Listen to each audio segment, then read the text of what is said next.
नाग और नागिन पाली साहित्य में और प्राकृतिक भाषा के अंदर जो नाग शब्द है ये बहुत प्रचलित शब्द है। नाग दरअसल हाथी को नाग बोला जाता है पुरानी भाषा में, जहाँ पाली प्राकृतिक बोली जाती है और आसपास के सभी क्षेत्र में।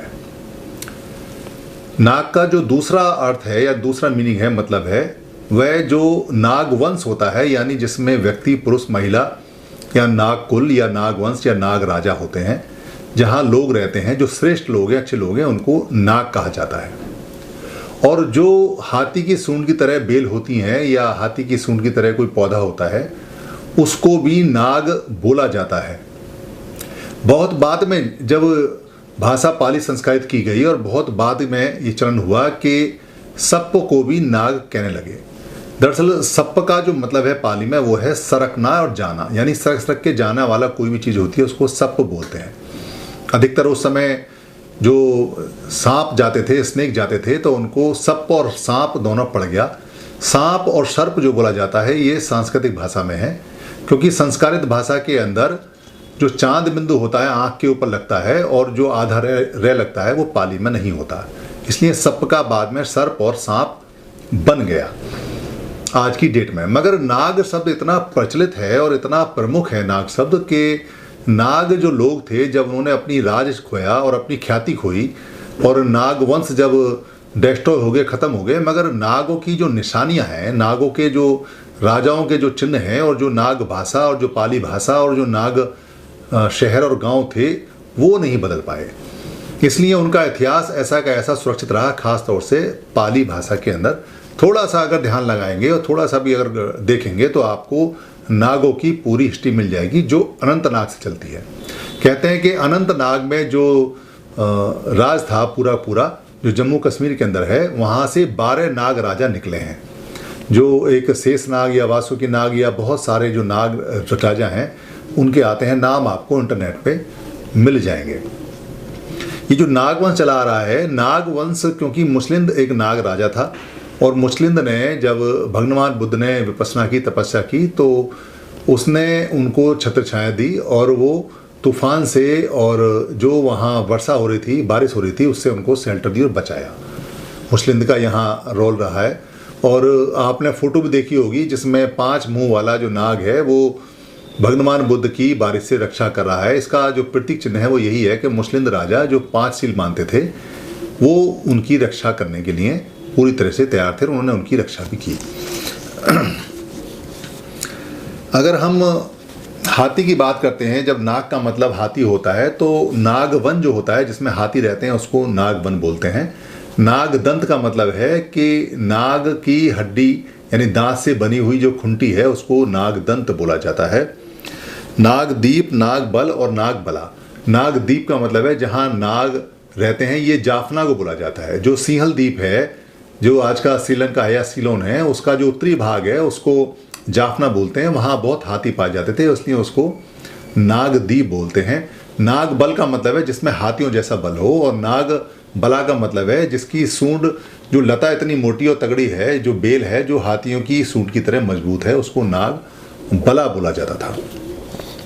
अगर हम बात करते हैं कि नाग मनुष्य थे, श्रेष्ठ मनुष्य थे, तो नाग राजा हैं, नाग लोक हैं, नाग माणवक है, नाग माणवक और नाग माणविका। जो तरुण स्त्री होती है नागवंशियों की, युवक होता है, यंग होता है, उसको नाग माणवक बोलते हैं। ये कहानियों में भी आता है माणवक।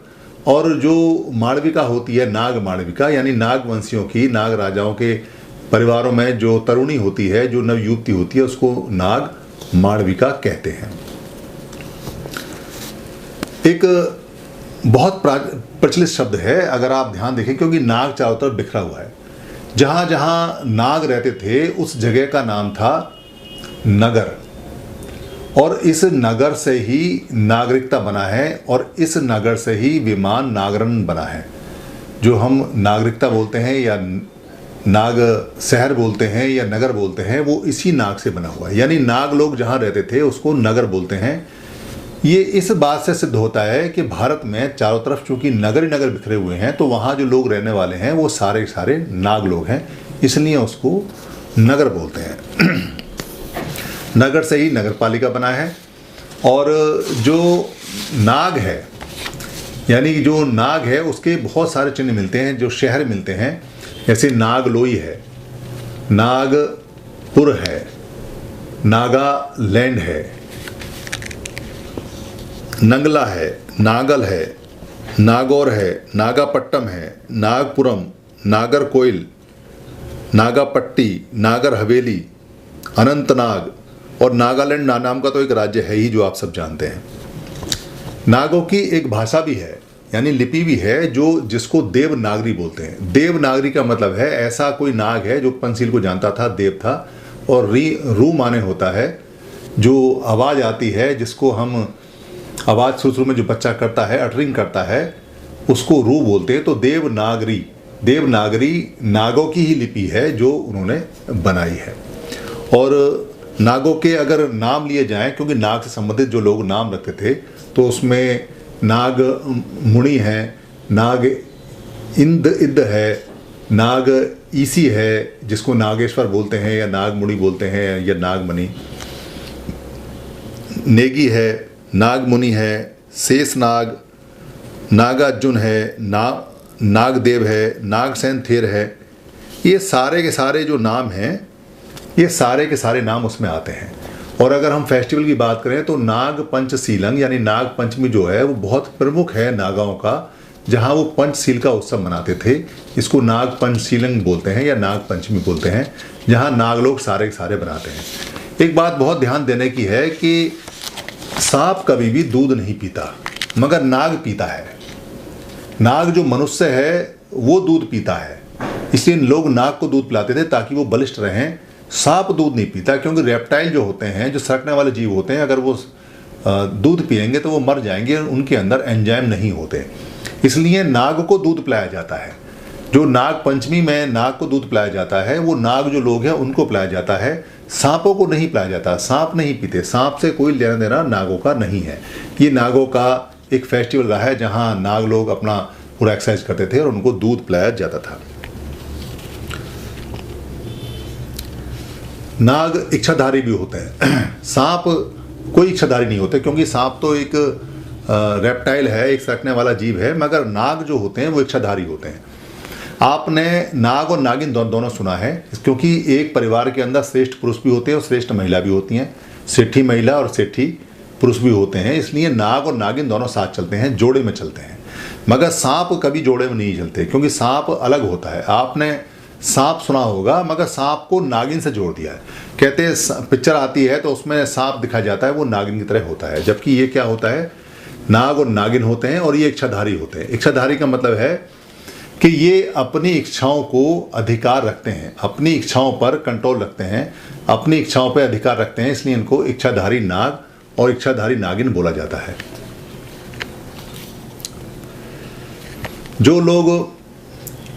जो लोग नागवंशीय हैं, उनकी पहचान बाद में ऐसा करके दी गई जैसे उनके गले में सांप पड़ा है और वो सांप को ही नाग कहने लगे और नागवंशीय हो गए।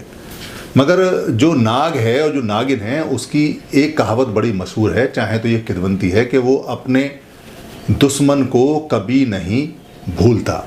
यानी नाग और नागिन अपने दुश्मन को हमेशा याद रखते हैं और हमेशा अपना बदला लेने के लिए तैयार रहते हैं। ये नाग और नागिन की खास बात होती है। हो सकता है ये किदवंती हो सकता है ये सच है, जैसा कि किदवंतियों कहानियों में है, और सच भी हो सकता है। ये नागों की पूरी कहानी है। भारत पूरा नागों से भरा पड़ा हुआ है। धन्यवाद।